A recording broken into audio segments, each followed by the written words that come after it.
एक बार की बात है, एक छोटे से शहर में गोलू नाम का एक गोल मटोल मस्तीखोर लड़का रहता था। गोलू को दो चीज़ों से सबसे ज़्यादा प्यार था, खाना और सोफा पर लेटकर कार्टून देखना। उसका सबसे अच्छा दोस्त था चिंटू, जो हमेशा नई नई शरारतों, आइडियाज़ और तंग करने वाले जोक्स के साथ तैयार रहता था। एक दिन दोनों पार्क की बेंच पर बैठे चिप्स खा रहे थे और बात बात में गोलू बोल बैठा, देखना चिंटू, अगर मैं कभी सुपर हीरो बना तो उड़ते उड़ते भी स्नैक्स नहीं छोड़ूंगा। बस शायद किस्मत को यही मजाक सुनना था।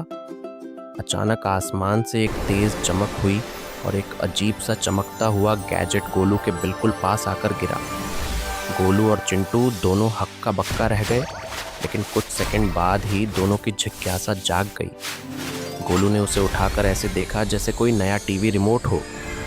उसने मज़े मज़े में एक बटन दबा दिया और तभी गैजेट से गूंजती हुई आवाज़ निकली, सुपर गोलू एक्टिवेटेड।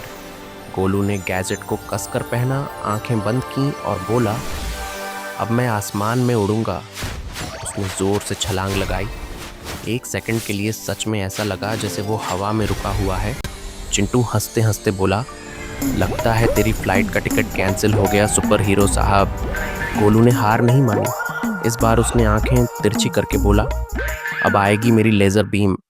गैजेट चमका। गोलू ने घूर कर सामने देखा और सामने रखा फ्रिज अचानक अजीब सा चमकने लगा।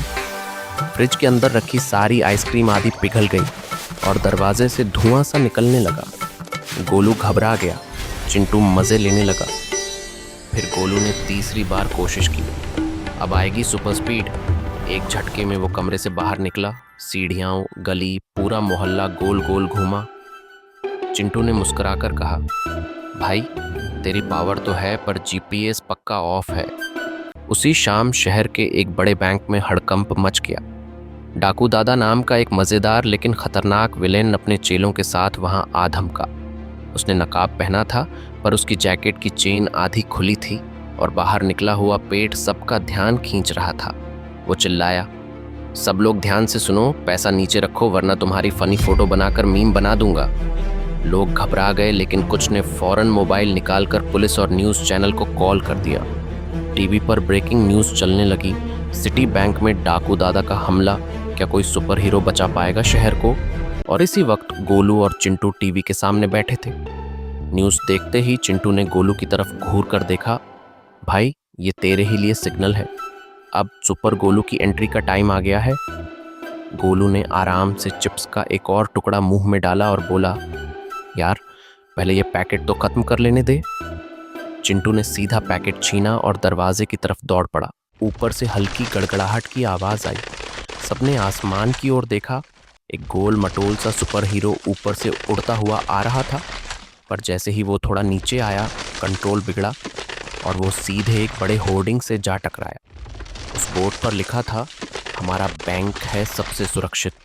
बोर्ड हिलने लगा, धूल उड़ी और पूरा सीन हास्यास्पद हो गया। डाकू दादा मुस्कुराकर बोला, अरे ये कौन आया, सुपर हीरो या वजन मापने की मशीन। इसके बाद शुरू हुई उनकी सबसे अजीब फाइट। गोलू घूंसा मारने आगे बढ़ा, लेकिन पैर फिसल गया। हाथ घूमकर खुद के गाल पर हल्का थप्पड़ लग गया। डाकू दादा की लात उसके अपने चेले को लग गई। भीड़ ठाके लगाने लगी, सबके मोबाइल कैमरे ऑन हो गए। इसी गड़बड़ में गोलू का गैजेट अचानक तेज चमकने लगा। एक तेज झटका निकला और डाकू दादा के हाथ से भरा हुआ बैग उड़कर पुलिस के पास जा गिरा। पुलिस ने बैग पकड़ लिया। डाकू दादा धड़ाम से गिरा और बेहोश होने का नाटक करने लगा। कुछ ही देर में मेयर मैडम पहुंची। उन्होंने गोलू से हाथ मिलाते हुए कहा, शाबाश सुपर गोलू, लेकिन अगली बार मेरा स्कूटर हवा में मत उड़ाना। सुबह पार्क में योगा सेशन चला। गोलू ने ताड़ासन करने की कोशिश की, हाथ ऊपर पैर सीधे, लेकिन जैसे ही उसने बैलेंस बिगाड़ा, वो एक तरफ गिरा और उसकी इलास्टिक पैंट हल्की सी टूअन की आवाज से खिंच गई। फिर high speed practice.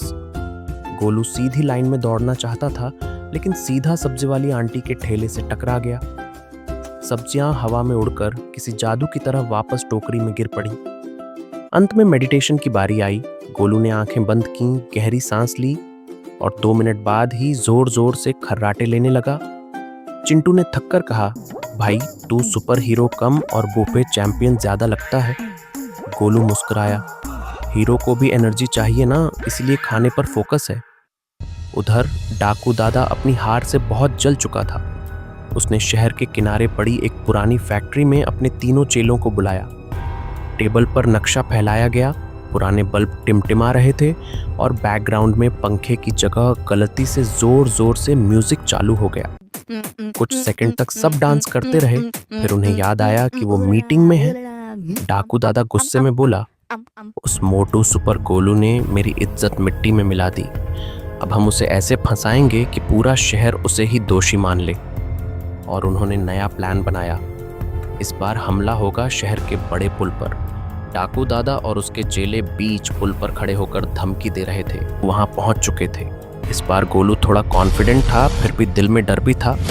Gadget activate हुआ, कलाई चमकी और गोलू हवा में थोड़ा ऊपर उठा, लेकिन पावर फिर से गड़बड़ करने लगी।